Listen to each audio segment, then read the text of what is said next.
nossos milhares, quiçá milhões de fãs. A nova temporada do É Nós Que Heróis começa agora e dessa vez vem com tudo. Hoje a gente tem a honra de receber aqui presidente de Remo e Paysandu. A dupla Repaz está representada aqui no É Nós Que Heróis e a gente fica muito feliz.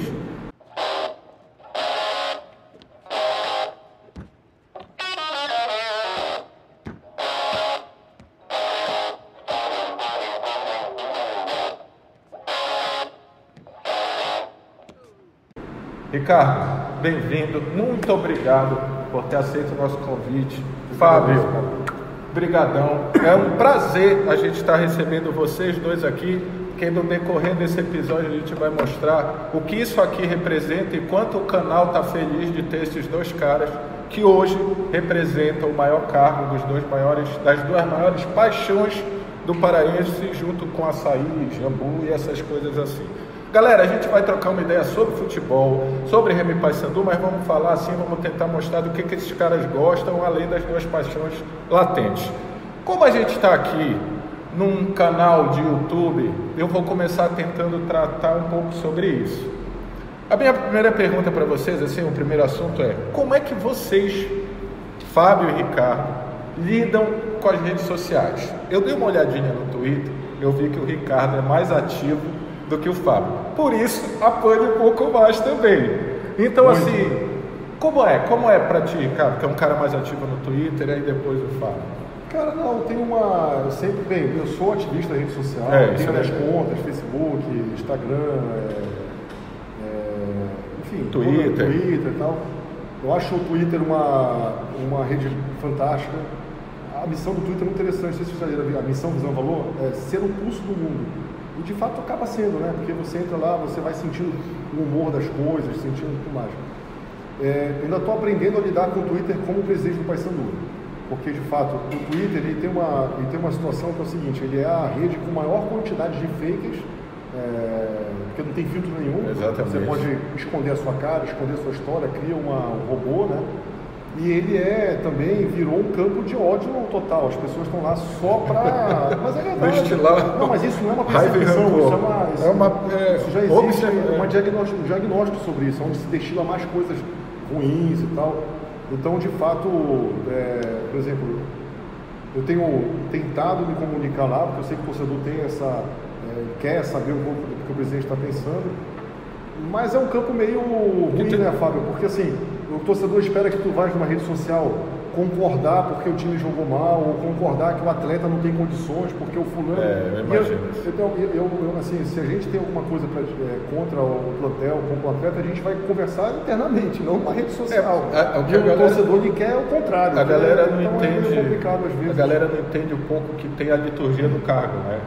Exatamente. E tu resolveste, para evitar tudo isso, esse jeito, e disse: não, só vou dar o último, feliz ano novo, Nação Azul. Eu não fui contaminado pelo vírus do Twitter, né? Quem usa Twitter normalmente ele é bem viciado, né? Fica o dia todo. Então, quando teve o boom do Twitter, na época não me animei, não me interessou, ainda não estava nem vivendo aí o dia a dia do clube como vivo hoje. E não fui contaminado. Eu uso muito o WhatsApp. O WhatsApp é a minha rede social, eu tenho mais de 100 grupos do Remo. O pessoal me põe, aí não sabe porque eu fico com vergonha. Cara, agora que virou presidente está saindo dos grupos, eu não consigo acompanhar, mas é uma rede interessante. Silencia vários. Eu acompanho o Twitter pelo WhatsApp, né? Porque criou-se esse método de print e manda nos grupos e tal. Mas eu evito entrar em bola de vida porque o Ricardo falou muito bem. Acho que os caras esperam que a gente entre em polêmica e concorde ou discorde com coisas que estão acontecendo. A gente não pode, determinadas coisas. Tem até opinião, eu tenho minha opinião pessoal sobre como está a preparação do time, como está a coisa toda, está andando, está caminhando, mas eu evito para não expor. Acho que isso chama-se ética, né? E a gente tem que ter esse cuidado. E agora vem em casa, né? Exatamente. E agora sim, como instituições, Remo e Paysandu, falando de mídia social para o uso do bem, assim, vocês acham que as instituições de vocês usam as mídias sociais, esses canais de comunicação de forma bacana? Ainda falta muito, porque eu acho que hoje é importante para a instituição ela ter esse contato com a galera, até para evitar alguns fakes que saem por aí. Como é que vocês veem as instituições de vocês usando as mídias sociais como divulgadoras no caso? Olha, eu gosto da forma como está sendo conduzido. Achei alguns profissionais bons de mercado, pedi que eles fizessem uma linguagem atualmente mais bem-humorada.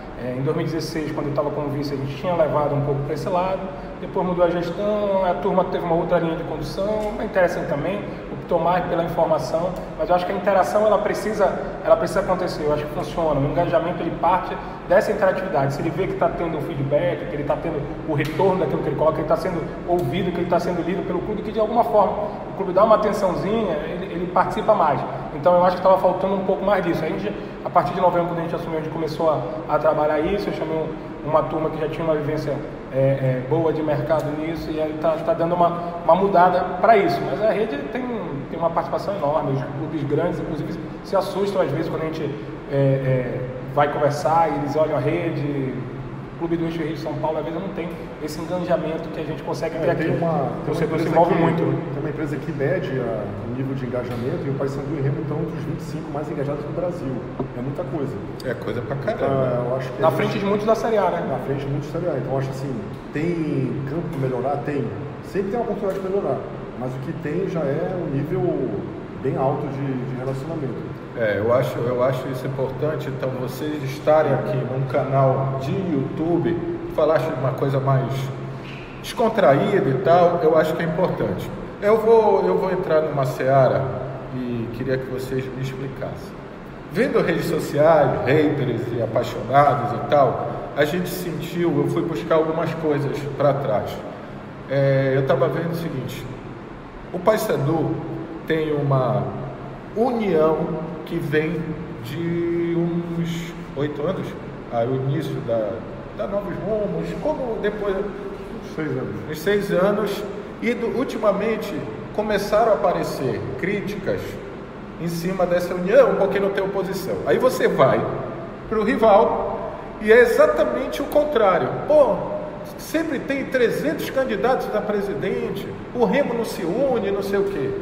Tá todo mundo doido, oba, ou tem que ter um mix dessas duas coisas? Porque uma torcida reclama do que a outra tem e a outra quer o que aquela está reclamando. Como é isso, esse balaio de gato? Cara, a união tem que ter sempre, eu acho. O Paysandu tem... Esse ano já teve uma... Acho que não tem como negar, no 2018 viu os movimentos de racha, né? Enfim, pessoas que saíram do grupo. Eu, particularmente, não fiz nenhum trabalho para não haver eleição. Houve lá uma história que o Maia viria para candidato, o Luiz Omar viria para candidato, e ao contrário do que se imagina, não houve nenhuma conversa para evitar. Não uma coalizão pensada. Eu acho assim, eu acho que tem que ter um meio termo, realmente. Veja bem, eu não tenho nada contra 300 candidatos. Eu só acho que depois da eleição tem que desarmar palanque e se unir. Porque todo mundo torce para a mesma... E aí eu vou aproveitar, Fábio, para contar um pouco da minha história. Na verdade, eu não era... Eu apoiava o movimento Novos Rumos antes de assumir. Sim. Quando perdeu, inclusive, a primeira eleição. E a gente estava se preparando já para a segunda eleição, que foi já para o nome do Van Dijk, quando meu pai saiu para vice-presidente da outra chapa. Não é que saiu do grupo, ele foi convidado para ser candidato a vice-presidente da outra chapa. E eu conversei com o pessoal, falei, não tem como ir contra o meu pai, então eu vou trabalhar na campanha dele. Até me colocaram na chapa, se não me engano, no segundo vice da Assembleia Geral, e nós perdemos a eleição. Aí o Van Dijk ganhou. E na posse do Van Dijk, o meu pai pegou o microfone e falou isso lá, olha, os palanques estão desarmados, estamos aqui à disposição para ajudar. 2 dias depois eu liguei para o Sérgio Serra, falei, Serra, a gente se enfrentou nas eleições, mas daqui para frente eu sou Paysandu e o que vocês precisarem é à disposição. Eu continuo Paysandu. E passou 3 meses depois, ele me chama para ser diretor de marketing da chapa Novos Rumos. Então, ou seja, eu não sou contra 300 chapas, eu sou contra, depois de uma eleição, ficar trabalhando para atrapalhar. Isso que é ruim. Eu acho que o que parece que é uma das reclamações da galera do Remo é essa. Parece que os palanques nunca se desarmam. Eu sou um crítico dessa postura. Na verdade, eu procurei nunca ter. Você percebeu minha rede social nesses 2 anos de gestão do Mano Ribeiro, mesmo não tendo participado da outra eleição, eu optei por não concorrer junto com o André Mais, mas nem fui concorrer ao lado do Mano Ribeiro, fui convidado para fazer parte Eu optei por não participar, optei por me qualificar porque eu tinha um projeto de um dia ser candidato a presidente, né? Precipitou, foi logo nessa eleição, mas nesses 2 anos eu me preparei.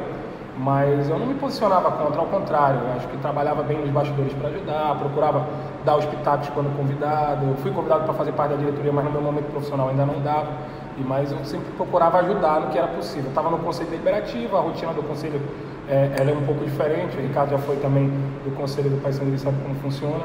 E a gente acabava acompanhando a coisa, fiscalizando, cobrava o certo, mas não cobrava o resultado de campo, que isso daí é imensurável. Não dá para te cobrar a responsabilidade pelo resultado de campo. Esse é um erro. Um jogo. A posição é um jogo. A oposição normalmente aparece quando o campo não está dando certo. Se fora do campo está tudo errado, bagunçado, mas a bola está entrando, ninguém cobra. Mas se a bola passar a não entrar, ele vai te cobrar mesmo que tu esteja fazendo tudo certinho. Então essa lógica que precisa mudar um pouco. E já diria Pepe Guardiola, a bola não entra por acaso. Não entra por acaso. E no Remo teve um problema.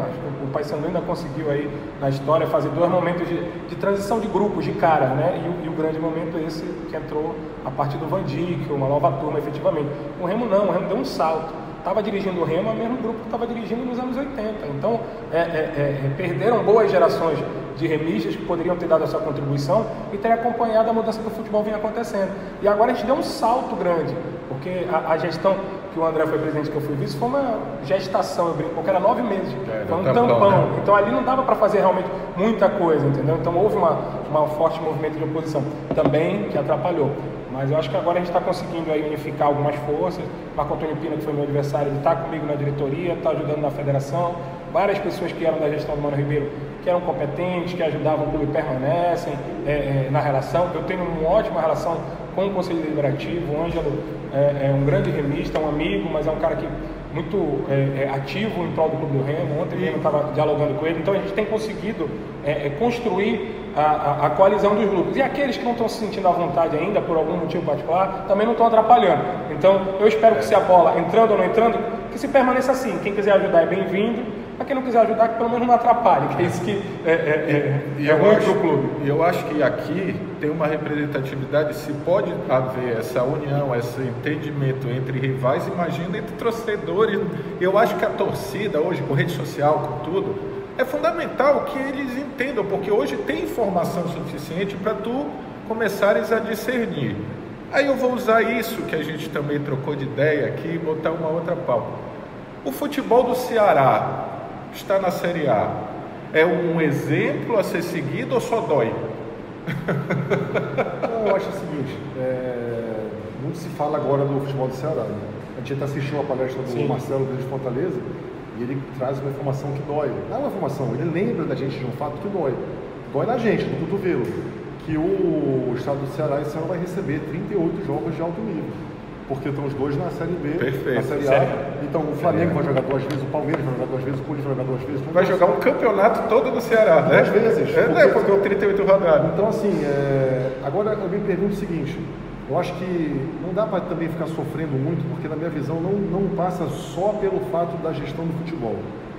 Eu acho que o Paysandu já conseguiu se organizar, mas a gente se organizou num ponto e descuidou de um outro fato. O Remo começa um movimento agora, tenho certeza que o Fábio está indo no sentido correto, com as melhores das intenções e competência para isso. Então acho que a gente pode sim sonhar que em breve vão estar os 2 clubes melhores organizados e mais atuantes. Mas a Praça de Fortaleza, ela é mais rica que a Praça de Belém. Isso também dói, porque há 15 anos atrás, Belém era maior que Fortaleza. E aí, politicamente, aconteceram desastres sem querer fazer bandeira política, que nem nada, pelo amor de Deus, mas é um fato. Circula mais dinheiro lá. Eu acho que o Fábio deve ter passado por isso. A gente pede jogadores que simplesmente preferem morar em Fortaleza. Simplesmente preferem morar em Fortaleza. E lá circula mais dinheiro, né, Fábio? Então, eu queria só acrescentar 2 informações importantes. Se a gente for fazer um recorte em 2014, no momento da Copa, eles estavam vivendo a situação que a gente vive hoje. O Ceará oscilando na B e na C, e o Fortaleza na Série D, subiu para C, ficou 7 anos na C. Perfeito. Então havia uma situação de futebol. E ali houve um investimento grande na cidade, estruturação, houve no estádio, que foi fundamental. O Castelão é fundamental para esse novo momento. O PV foi recuperado. O PV foi recuperado também por conta da Copa. Dele. Então a gente perdeu um pouco o bonde da história aqui por conta da não realização da Copa e da falta de investimento nos equipamentos públicos lá. Os governos ajudaram lá na questão do centro de treinamento, cederam terreno, cederam área. Como o Ricardo falou, tem empresas locais lá mais fortes e que ajudam, participam muito da vida dos clubes. Então há esse movimento. Então o cara já vê ali, e tem a questão da praia, né? Também o cara gosta de molhar, a cidade praiana e tal. Eu acho um ponto interessante, a Copa do Mundo, até corrobora com o que eu estava falando, que é a questão política, ela realmente foi um divisor de águas. Porque existe um estudo, inclusive, que mostra que o público em geral no Brasil caiu nos últimos 3 anos, vem caindo. Só que os estádios, os clubes com arena subiu exponencialmente. A média de público do Fortaleza na Série B foi 46 mil pessoas, a média. Nunca teriam isso. Agora, e nunca tiveram isso. Agora, contribui, a bola está entrando, contribui, mas contribui a atmosfera de arena. Tu pode usar que a bola também está entrando por causa da atmosfera, e tu vai virar um ciclo, bem, né? Claro, é isso. Tu vai por exemplo, o Palmeiras, também, quem não teve a oportunidade de assistir um jogo lá no Aliança, cara, é um entretenimento um show lá. Fantástico. Não, mas jogo de futebol. Tu vive uma experiência, né? Tu vive uma experiência, começa antes na rua, toda a rua. Aquela Turiaçu. Independente se é Palmeiras. Tu gosta de futebol, né? O meu time em São Paulo é o Paysandu. Então não tem. Mas assim, realmente, chegar em São Paulo e ver essa atmosfera da arena, entra dentro dos serviços. Eu fui assistir o jogo da Copa do Mundo no Castelão. Cara, dá vergonha do que a gente não tem no Pará.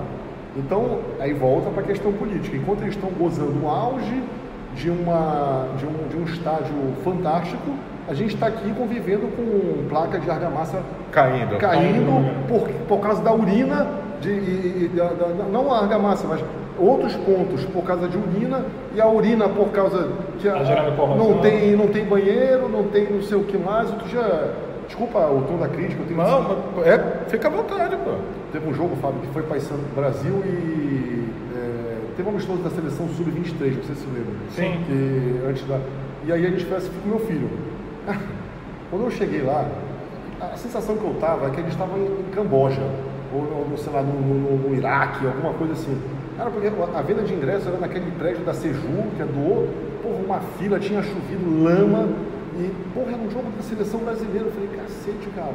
Outra coisa que eu não me conformo, aquele estacionamento largado, sendo operado por flanelinha, que é uma fonte de renda. Que poderia ajudar no estádio. Essa crítica, o governo atual tem feito um esforço desgraçado, senso de urgência, conseguiram, então, combatendo os problemas. Mas assim, não dá para negar. Sinalizaram para redução de taxas, que era um problema aqui.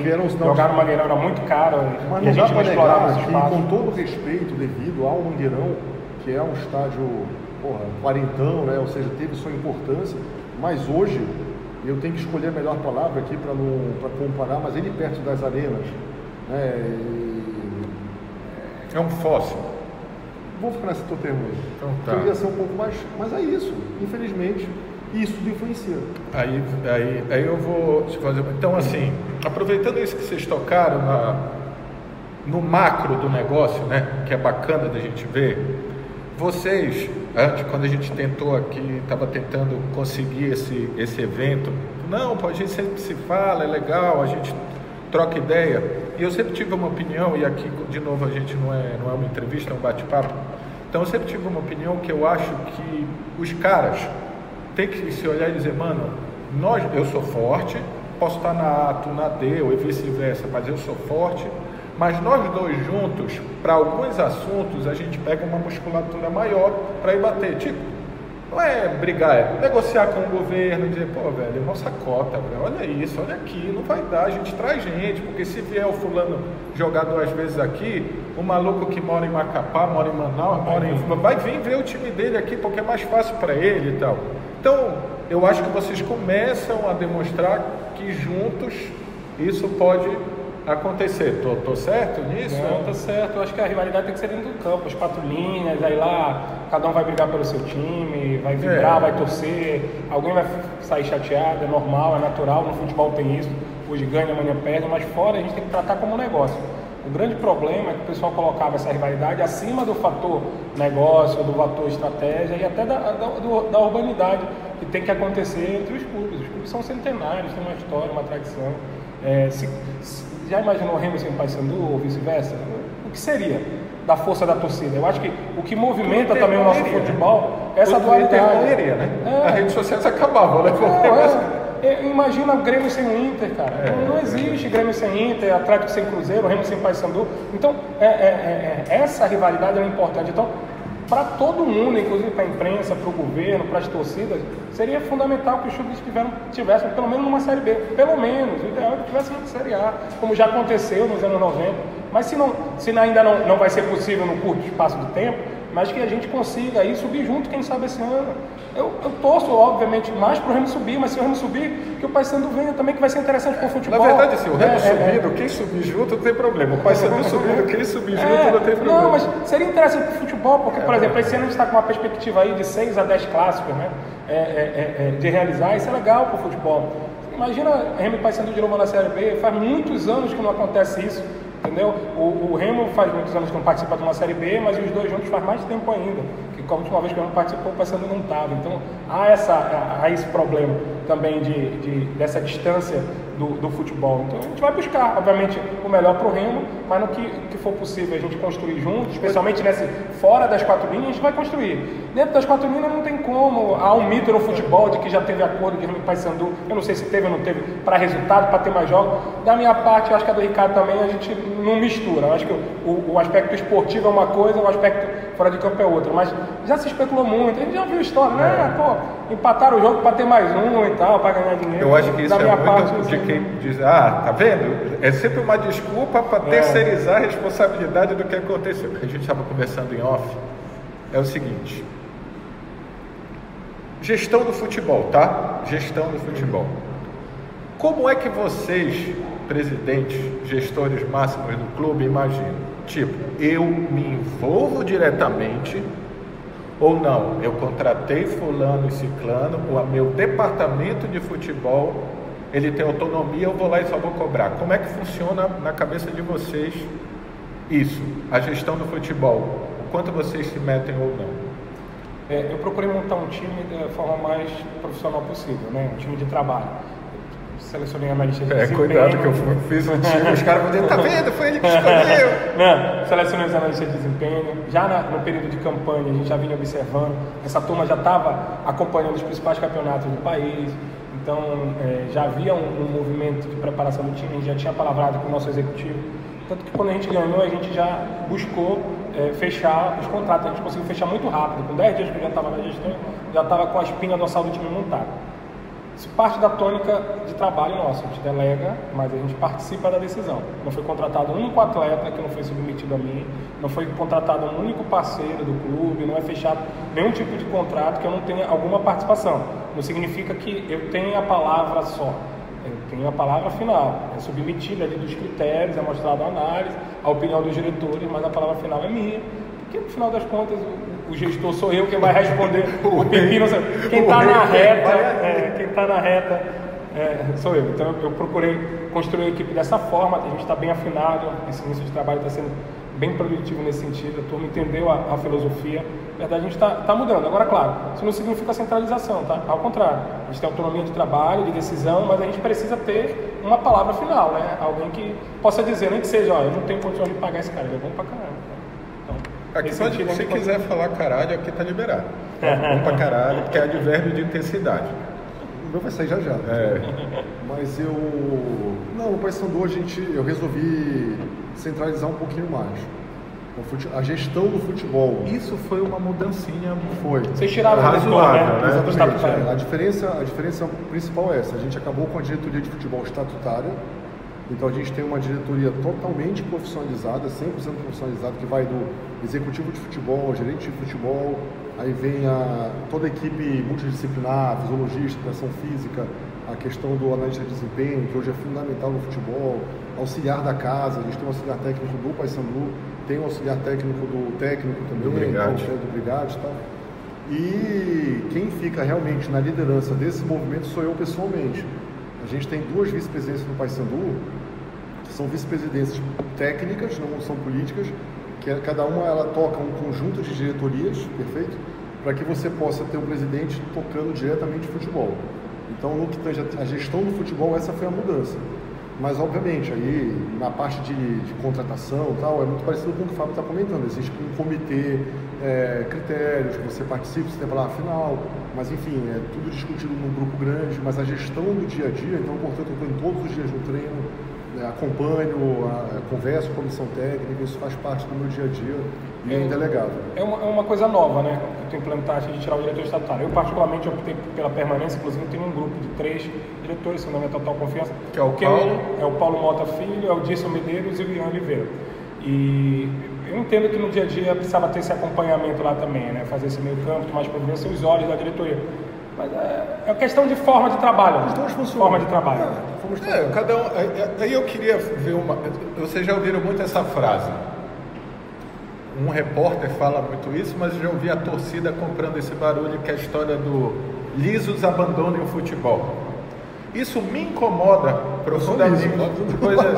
Isso me incomoda profundamente, porque parece que a gente vai de novo parar no tempo e precisa de um mecenas e esquece da gestão que o cara tem que saber fazer. E não é a tua, Ricardo, não é a tua, Fábio, é uma sequência, principalmente pra gente, né, como futebol. Essa palavra, eu vou aproveitar, a gente estava conversando, eu fiz um comentário em off, a história de a gente estar no limbo, e o Ricardo tem uma observação muito bacana, então eu vou aproveitar essa história do lisos abandono do futebol e a gente insistir de chamar o momento que a gente vive de limbo. Eu queria que vocês tocassem nesses 2 assuntos.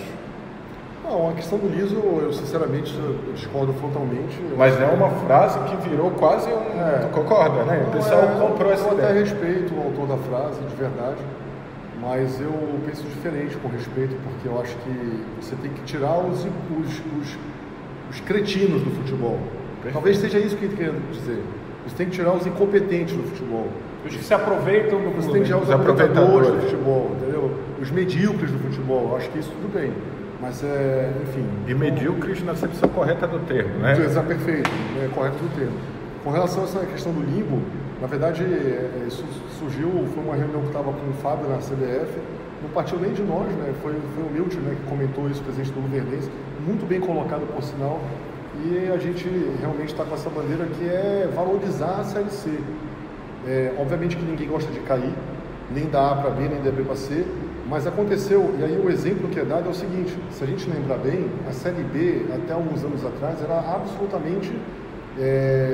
não tinha cota, não tinha nada, desprestigiada. E ela deu um salto quando o Corinthians caiu, se tu lembrares. Quando o Corinthians cai... E tem uma sequência de grandes lá. Aí o Corinthians cai, a Fiel bancou a ideia, lotou os jogos e tudo mais, aquilo criou uma atmosfera para atrair patrocínio. Era impensável a Globo não transmitir os jogos da Série B. A partir do momento que ela começou a transmitir, em razão do Corinthians, ela começou a descobrir ali um negócio novo, de clubes de massa, pay-per-view, para ter uma ideia. O Pará sempre está entre os maiores, por exemplo, de compradores de pay-per-view. Eles começaram a descobrir clientes novos que compram os produtos de transmissão. E aí o que acontece? A Série B hoje é um produto que independe de Palmeiras, de Corinthians, citando os que já caíram recentemente, Vasco, Botafogo. Esses caíram bem, né? Exato, mas independe disso. E a Série C, ela, quando a gente chama de limbo, de inferno, a gente está depreciando um produto que agora está numa crise. A gente quer saber quem vai transmitir a Série C. Aí eu pergunto, Paulo, quem vai transmitir o inferno? O limbo. Quem quer patrocinar o limbo? Então, uma coisa é você... A gente mesmo desprestigia. E é um campeonato com grandes interessante. Hoje você tem Paysandu e Remo, clubes de massa, você tem Santa Cruz e Náutico, clubes de massa, o próprio Sampaio é um clube de massa no Maranhão. Juventude. Você tem outros clubes do Sul. E eu acho que a gente tem que aprender a valorizar um pouco mais, respeitar o campeonato, um campeonato brasileiro, quer queira ou não. Que será comemorado se ganhar. Vai ser comemorado se ganhar, sem dúvida é um título. Eu acho que é isso, né, Fábio? É bem interessante. Eu acho que, voltando para a expressão dos dias abandono do futebol, eu acho que é muito mais uma metáfora, né? No meu entendimento, pelo menos. Eu acho que a gente precisa entender que o futebol precisa de profissionalismo, de gestão. Perfeito. O tempo que o cara chegava e bancava do bolso dele, isso acabou. Existe, obviamente, algumas ilhas no Brasil, de alguns milionários que sustentam os seus times de coração, mas ainda assim tu vê que esses times ficam patinando no futebol. Isso acabou com os caras também. Isso acabou com os caras e acabou com os times. Conheço muitos caras que se faliram Remo e Paysandu, inclusive, vários. E muitas das vezes uns vão e tiram de volta, que é um problema maior. Né?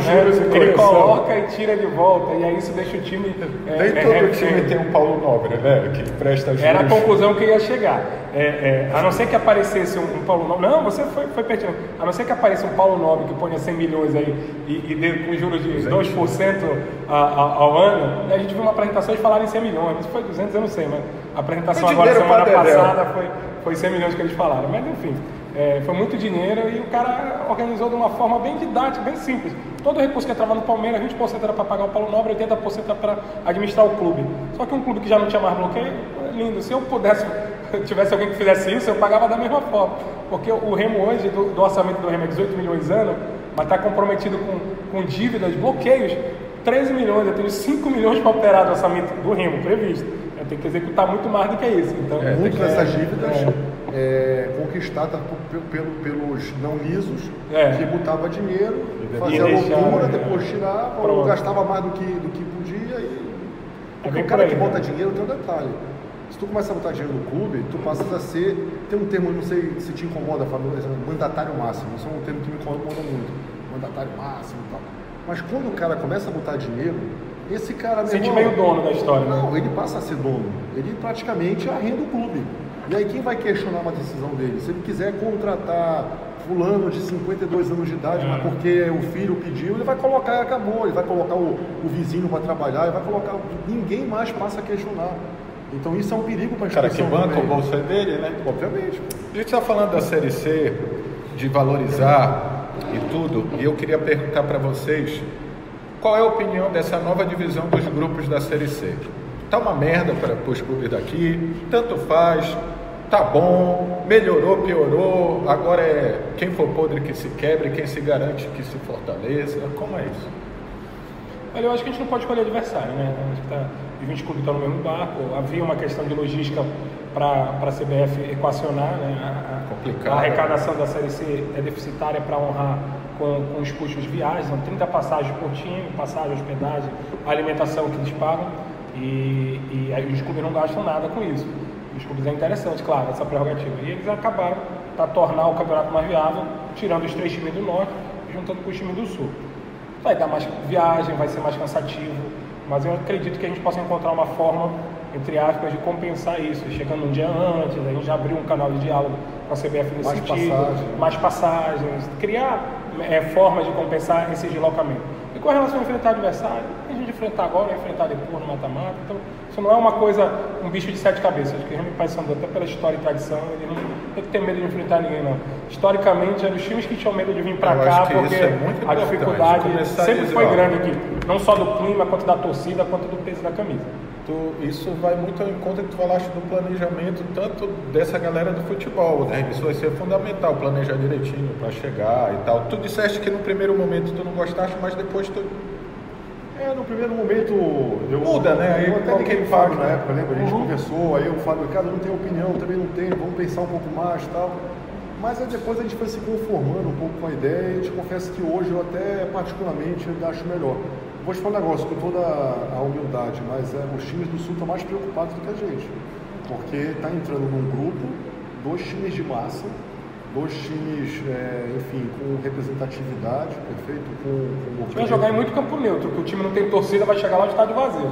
Então o fator torcida não vai pesar. Então eles estão muito mais preocupados do que a gente. Então, assim, eu acho que o Fábio falou, a gente não tem que escolher resultado não, adversário não. Tem que estar preparado para esse campeonato. Remista, né? Qual é o teu ídolo no futebol? Cara, que eu vi jogar o Arthur.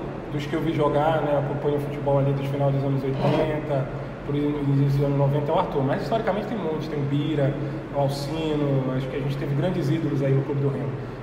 Eu acho que futebol ele se faz dentro e fora de campo, né? Então o Arthur sempre foi um exemplo aí nesse sentido também. Cara, eu tenho alguns. Eu divido assim em 3 fases do futebol do Paysandu, né?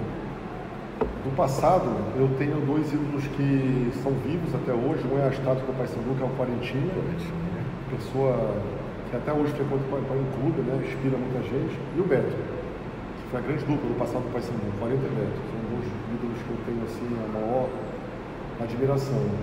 Aí depois tem uma segunda fase que na minha visão, o campeonato mais importante do Paysandu da história, a minha visão, é polêmico, é 91. Que é quando bota o Paysandu num outro patamar na sua história. Eu concordo. Ou seja, quando a gente começa a ver, caraca, quase sai o caralho, né? Agora a gente consegue chegar num lugar diferente, botou uma estrela diferente na camisa. Concordo com você. E nesse ano teve um cara que fez chover canivete, que é o Cacaio. O Cacaio foi o artilheiro do campeonato. Você ser campeão brasileiro com o artilheiro do campeonato. E jogando muita bola. E jogou bem nos dois times, jogou bem no Remo também no ano passado. E isso não mancha pra mim ter jogado. Eu acho que o maior artilheiro da história do Remo é o Dadinho, né? Que depois foi campeão em 91. E eu acho que o Cacaio foi mais fazendo gol, se eu não me engano, do Remo há 2 anos. Ah, sim, o acesso. Aquilo ali. O Cacaio tem uma história com futebol paraense. Mas com o Motigo eu acho que ele foi o protagonista. Para mim, então, ele está no meu panteão de ídolos. Perfeito? Panteão é uma excelente palavra. E nessa última fase é o Vandir, que é inquestionável, porque você também fazer 3 gols numa final como aquela de Copa dos Campeões também coloca ele definitivamente numa prateleira de ídolos inquestionáveis. Então esses são meus. Agora sim, tem vários outros também. Que aí, se a gente for lembrar aqui, isso é uma resenha. Eu vivi Dadinho, eu vivi aquela época que o Remo era. Luizinho das Arábias. Eu vou te falar um cara que os era. Os caras também Dema. Dema era. Dema é sensacional. Não, vou te falar um cara do Paysandu, que eu acho que jogou muito pouco tempo no Remo, mas pra mim foi um dos caras mais impressionantes que eu vi em campo jogar aqui. Se chamava Chico Espina. Chico Espina. O Chico Espina era de uma coisa. A gente teve grandes jogadores. Eu era criança, pouco. Luiz Miller, que veio velho pra cá, jogou. Me lembro do corte que ele deu no Augusto, que depois foi jogar no Remo. Beleza. E agora você. Sabe uma curiosidade? O Alex Oliveira jogou nos dois também. O meu sogro chama Odir Neves. E ele foi zagueiro do Paysandu, campeão, 62. E depois ele atravessou e foi jogar no Remo. Chegou no Remo, quebrou o joelho, acabou não concluindo lá no jogo. Aí encerrou a carreira dele. Com a zica bicolou, né? E depois ele veio a ser diretor de futebol do Remo. Ele é Paysandu, mas aí depois. Porque aí tem umas histórias, né? Porque o pessoal, futebol era amador, né? Ofereceram para ele um emprego fora do futebol, como odontólogo, que era a profissão dele, e ele, por conta disso. E ele, como diretor do Remo, Fábio, ele foi o cara que foi no Rio como olheiro, até hoje é um puta de um olheiro, ele vê o cara, bateu o primeiro chute e disse, não, esse cara joga bola, não joga, e ele trouxe o Alcino pro Remo. Então, quem trouxe o Alcino... Não sabia disso, né? Galera do Remo. Que é um dos maiores ídolos da história do Remo, né? Que é o maior, né? Foi o meu sogro, chamado Odir Neves. E aqueles ídolos mitológicos, da Garrincha, controversa. Tem histórias, tem um livro fantástico do Mauro Tabernar, fez o comercial Mauro. E Mauro, a gente conta a história do Alcino. É bem bacana. E dirigente, cara, depois eu volto, mas assim, hoje vocês como dirigente, tem algum que vocês se espelham? Tem uma galera de dirigente bacana. Eu vi vários. Eu trabalhei pra ter uma ideia, eu trabalhei o homem do sapato branco, me ocorreu agora o nome dele, cara. Mas vamos lá, depois eu lembro. A gente edita. Mas cara, é uma falha, inclusive. Eu sou fã, enquanto tu pensa, eu sou muito fã do trabalho dos anos 90, final dos anos 90, do Birajara Salgado, aquele Esquadrão Cabana. Pode ser de fora, tá? Pode ser desse cara de fora também. De fora, eu não gosto de futebol, é um ícone. Então, o Birajara foi um grande presidente. Fábio, um grande amigo. Nossa, sim, mas o Miguel Pinho, na verdade. Miguel Pinho. Então, que era uma figura, né? Que deu uma entrevista que comprou um campeonato. Várias entrevistas polêmicas, várias. Que fala muito a probabilidade de falar. Mas é o seguinte, na minha época, eu estou falando assim, não como referência, mas como na minha época de diretor. Então, assim, Ricardo Rezende, para mim, é o meu padrinho no Paysandu, que me levou, tenho uma admiração, mas sou muito fã do Sérgio Serra, sou muito fã do Tony Coceiro, pessoas que me inspiram até hoje também na forma de gerir futebol. Paysandu, falando, né, obviamente, mas se a gente for abranger um pouco mais, tem outros caras aí que deveriam nos inspirar mais, sem dúvida nenhuma. Qual foi o melhor jogador que tu já viste jogar? Aí de tudo. Cara, pergunta complicada essa. Mas, peraí, a ideia é difícil porque a gente é fã de esporte, né? Eu vou falar uma emocionalmente comprometida. Que eu concordo contigo, acho que bate no coração. Pra mim é o Romário. Eu vi foi o Zico, cara. Que eu vi. Não, mas pra mim o Romário foi maior que o Zico. Eu vi o Zico jogar também. Mas aí eu falo, o Romário tem umas histórias foda demais. Mas pra mim o Romário é muito melhor do que o Ronaldo, por exemplo. Não, sim, eu prefiro o Romário do que o Ronaldo. O Romário é mais decisivo. Os nossos times estão em boas mãos, meus caras. Fiquem tranquilos. Antes da gente terminar, cara, eu queria fazer um negócio aqui. A gente fala de música, né? Aqui. E assim, para não ficar fora do papo, eu queria saber, bem, o Ricardo tem uma noção que gosta de rock, o Fábio, qual é o teu estilo preferido? Cara, eu sou bem eclético, dependendo da situação, eu escuto bastante coisa, mas assim, fui criado ouvindo muito MPB, rock nacional, então eu tenho uma preferência natural. Mas hoje em dia, até pelo futebol, contato, gosto muito de fazer um churrasco, eu curto muito samba, pagode, eu fui mais para esse lado, até pela turma, eu fazia uma curiosidade, né, como torcedor, fazia todo jogo do Remo um pagode lá fora antes do jogo, então o jogo era 4 horas, meio-dia começava o pagode lá, na tenda que a gente armava lá fora, e a galera ficava lá, bebericando e fazendo churrasco. Era essa galera que fazia fora, nessa época eu não podia beber dentro, no passado. Eu queria que vocês escolhessem um som que vocês gostariam de ouvir após o hino do clube na maior conquista da gestão de vocês. Subiram, ganharam as séries todas que vocês queriam, eu quero escolher um som para tocar. Eu imagino aquela cena com essa música. Fique à vontade. Nossa, vai, Ricardo, vai na frente. Pô, tinha que ter preparado antes. Roteiro, dá bom roteiro. Porque, cara, assim, olha, pensando agora, apesar de eu ser da turma do rock and roll, total, mas também, sou fã de MPB, Chico Buarque. Aliás, já fui, sei lá, acho que 11 shows do Chico, sou um seguidor do Chico. Às vezes assisto o mesmo show dele na mesma temporada, 3, 4 vezes no turnê. Mas assim, é um rock and roll. De supetão, cara, eu vou te falar, eu prestigiar a cultura local, talvez Belém Pará Brasil. Talvez, pensando assim rápido. Mosaico já vem. Grande banda. Boa escolha. Seria Se tu for, enquanto a gente estiver falando, tu lembrar de outra, tu tem. Eu sei que não é fácil. Eu pensei qual seria que eu gostaria de ouvir no meu time e eu não. Cara, pergunta difícil, né? Porque para retratar uma conquista, alguma coisa, isso é uma música pra cima, né, cara? Eu acho que a gente tem boas músicas de retrato, mas sem dúvida um samba, talvez. Vou escolher. Minha alegria atravessou o mar e acordou. Música preferida do meu velho. Sabe uma coisa que eu lembrei um dia desse, cara, interessante, tá aí, talvez seja essa. Eu não digo essa música para tocar, mas eu lembro quando, lá na década de, não sei, nos anos 2000 talvez, quando o Paysandu ganhava um repá, eu lembro que a musiquinha que tocava quando descia não sei se do Remo eu tinha esse comportamento, mas descia a charanga e aquela música da Beth Carvalho, Você Pagou Traição. Você cantava essa música do outro lado? Cara, essa não, mas cantávamos várias músicas. Essa era uma música assim, que quando eu lembro de repá da minha juventude. Aliás, pra mim, na tua juventude, com a rampa dividida? É ralado. Com a rampa dividida. Não, bandolão ainda. Não, mas eu lembro dessa música marcando, sabe? Porque eu acho que a gente tem muita influência de futebol carioca, né? Porém de motivos. E isso começou a tocar no Rio na mesma época também. Paraíso tem uma cultura muito vinculada com o Rio de Janeiro. E isso é na bagunça. Eu queria agora, pra gente, antes de terminar e fazer, eu queria o seguinte, queria que tu fizesse uma pergunta pro Fábio e queria que o Fábio fizesse uma pergunta pra ti. Que eu acho isso importante. Eu sou bom de supetão, cara, assim, deixa eu perguntar aqui. Vai tu primeiro, Fábio, deixa eu passar essa O cara é do marketing, pai. Trabalha com aquele... Posso falar um negócio, cara? Assim, qual é o time do primeiro repá aí, já pra gente... Pois é. Escala o time aí, Cara, deixa eu falar um negócio, Paulo.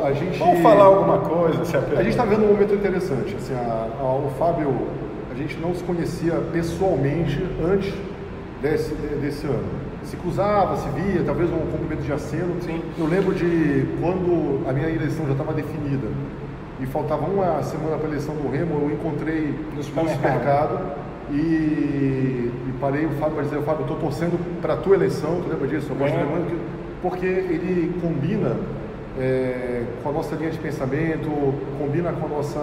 A gente tem a mesma idade, a mesma origem de comunicação. Tem vários amigos em comum também, que é interessante. Isso que eu tocar, vários amigos em comum. Então, eu acho que indo nessa linha, talvez aqui improvisando, talvez nem seja a melhor pergunta, mas o que eu te pergunto é o seguinte, Fábio, se tu acreditas realmente que todas essas referências, tem muita gente torcendo por nós. Eu sinto que muita gente dizendo assim, olha... Inclusive dos clubes adversários. Eu acho que hoje o Pará tem tudo para o futebol paraense... Dar uma guinada, né? Para dar uma guinada, para estar os dois na Série B. Aliás, eu queria também dizer que eu torço pelo mesmo, que os dois estejam na Série B. Tu acreditas realmente que isso é possível, que a gente vá... Eu não digo surpreender, mas a gente vai conseguir entregar o que estão esperando da gente, que é essa humanidade. Eu acho que a humanidade não é a melhor palavra. Essa parceria, realmente, ou há alguma chance da gente decepcionar quem está torcendo para que a gente consiga construir algo bom? Belíssima questão, Ricardo. Belíssima questão. Boa pergunta. Cara, Ricardo, de verdade, eu acho que muito trabalho, dedicação, honestidade. Eu vejo que tu é um cara simples, humilde, correto naquilo que tu faz. Eu já tive a oportunidade, conversas de bastidores que não podem ser reveladas também. A gente já tive uma demonstração dele, ele já teve minha também, de que a gente coloca alguns valores morais e acima disso. Então eu acho que por essas características e as referências sempre positivas que eu tive de ti, desses amigos em comum, não tenho dúvida que a gente vai chegar lá. Agora, de que forma? O Remo está um pouco precisando se organizar mais um pouco. O Paysandu começou uma organização anteriormente, precisa ajustar outras coisas, como o Ricardo falou, focou muito numa determinada situação e esqueceu talvez uma outra situação, e agora vive um momento que é importante que se diga, essa queda da B para C, inclusive acho que foi uma intervenção tua na última reunião da CBF. Precisava ter um colchão para quem cai de uma divisão, porque quando o cara da A para B, o cara recebe um valor, e da B para C não recebe nada. O tranco é feio.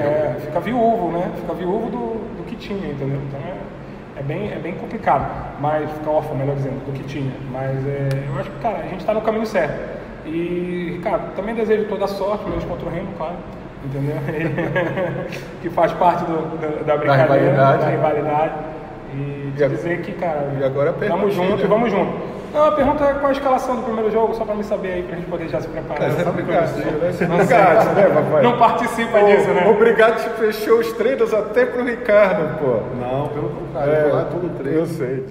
Em algum momento da vida, vocês pensaram em ser presidente do clube do coração de vocês? Sim, eu já pensei isso aí. Como a gente não teve a gente sempre sonha em ser jogador de futebol, né? Tem uma hora que cai a ficha, não vai ser jogador de futebol.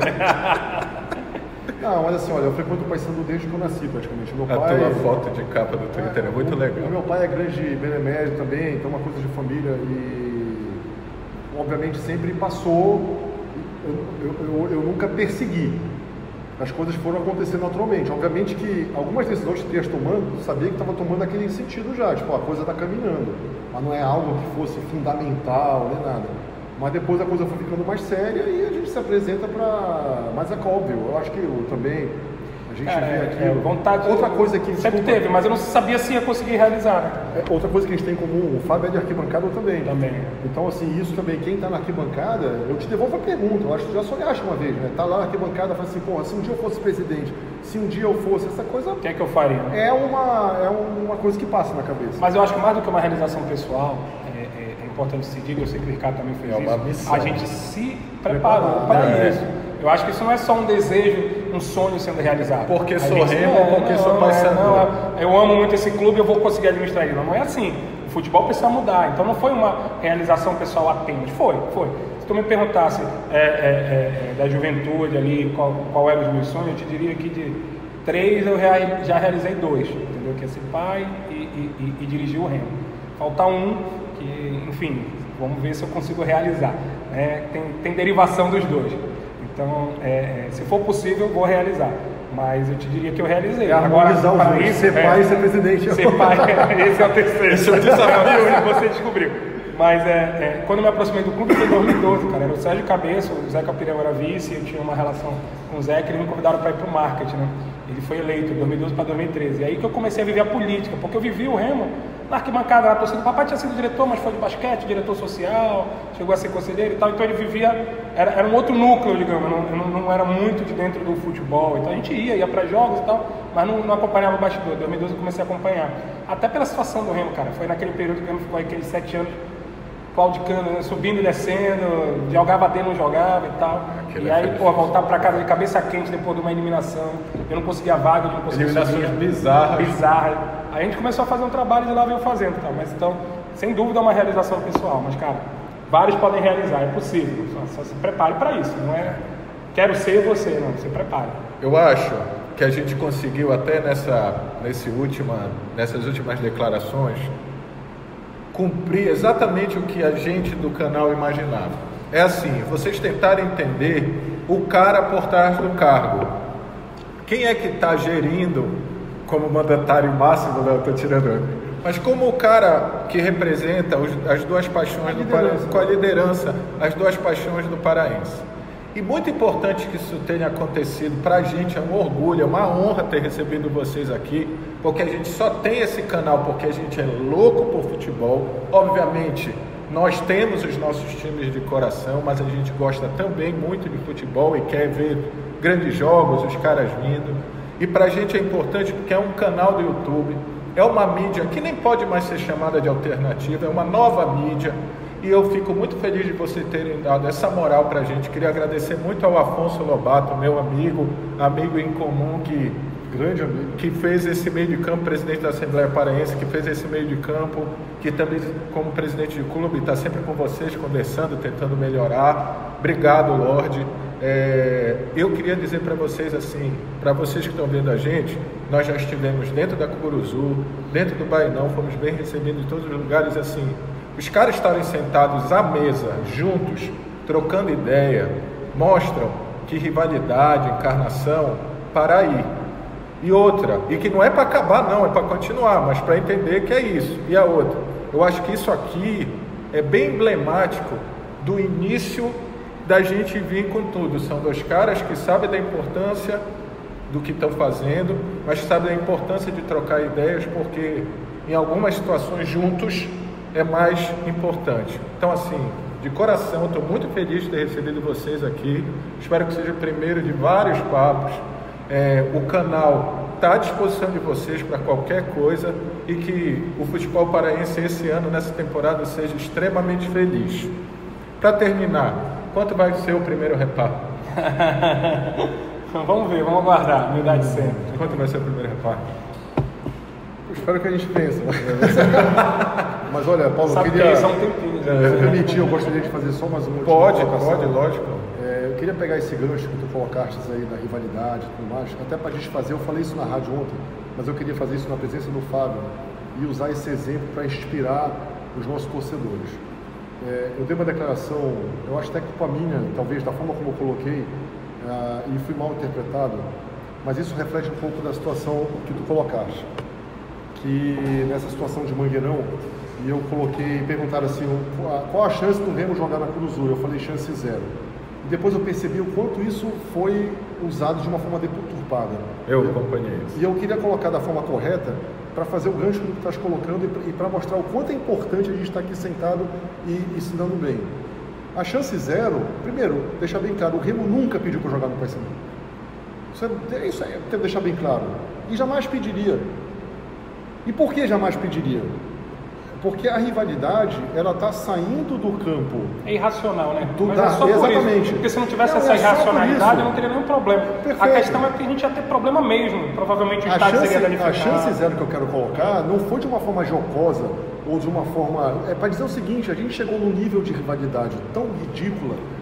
A chance 0 é do que acontecer, não... Exatamente, porque o contrário também jamais seria impensável. O Paysandu vai fazer um jogo no Bainão. Aconteceram coisas, enfim, eu acho que essa rivalidade ela está perdendo um pouco do sentido e seria impensável realmente, porque você não poderia garantir um mínimo de segurança. O que aconteceria se o Remo jogasse na Curuzu ou o Paysandu no Bainão? Então, é importante que a gente mostre.